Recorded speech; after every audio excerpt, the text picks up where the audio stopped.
अभ्यास का महत्व।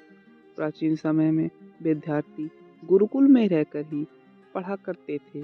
बच्चे को शिक्षा ग्रहण करने के लिए गुरुकुल में भेजा जाता था। बच्चे गुरुकुल में गुरु के सानिध्य में आश्रम की देखभाल किया करते थे और अध्ययन भी किया करते थे। वरदराज को भी सभी तरह गुरुकुल भेजा गया। वहाँ आश्रम में अपने साथियों के साथ घुलने मिलने लगा, लेकिन वह पढ़ने में बहुत ही कमज़ोर था।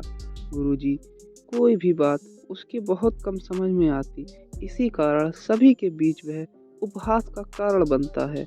उसके सारे साथी अगली कक्षा में चले गए, लेकिन वो आगे नहीं बढ़ पाया। गुरुजी ने भी आखिरकार हार मानकर उसे बोला, बेटा वरदराज, मैंने सारे प्रयास करके देख लिए।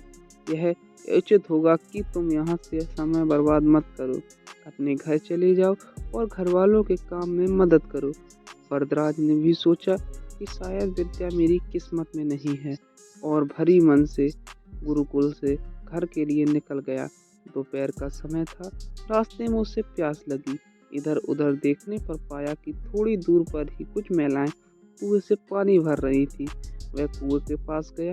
वहां पत्थरों पर रस्सी से आने जाने के निशान हुए थे। तो उसने महिलाओं से पूछा, यह निशान आपने कैसे बनाया? तो एक महिला ने जवाब दिया, बेटा यह निशान हमने नहीं बनाया, यह तो पानी खींचते समय इस कोमल रस्सी के बार बार आने जैसे ठोस पत्थर भी निशान बढ़ गए। वरदराज ने सोच में पड़ गया। उसने विचार किया कि जब एक कोमल रस्सी के बार बार आने जाने से एक ठोस पत्थर पर गहरे निशान पड़ सकते हैं, तो निरंतर अभ्यास करने से विद्या ग्रहण क्यों नहीं की जा सकती।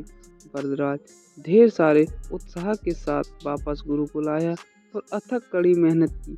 गुरुजी ने भी खुश होकर भरपूर सहयोग किया। कुछ ही सालों बाद यही मंदबुद्धि बालक वरदराज आगे चलकर संस्कृत व्याकरण का महान विद्वान बना, जिसने लघु सिद्धांत कुमुदी, मध्य सिद्धांत कुमुदी, सार्थ सिद्धांत कुमुदी और गरवाड़ पद्मंजरी की रचना की। शिक्षा मोरल। दोस्तों, अभ्यास की शक्ति का तो कहना ही क्या है। यह आपके हर सपने को पूरा करेगी। अभ्यास बहुत ही ज़रूरी है, चाहे वे खेल हो या पढ़ाई में या किसी और चीज़ में। बिना अभ्यास के आप सफल नहीं हो सकते। अगर आप बिना अभ्यास के केवल किस्मत के भरोसे बैठे रहोगे, तो आखिर में आपको पछतावे के सिवा कुछ नहीं मिलेगा। इसलिए अभ्यास, साथ धैर्य, परिश्रम और लगन के साथ अपनी मंजिल को पाने के लिए जुट जाएं। धन्यवाद।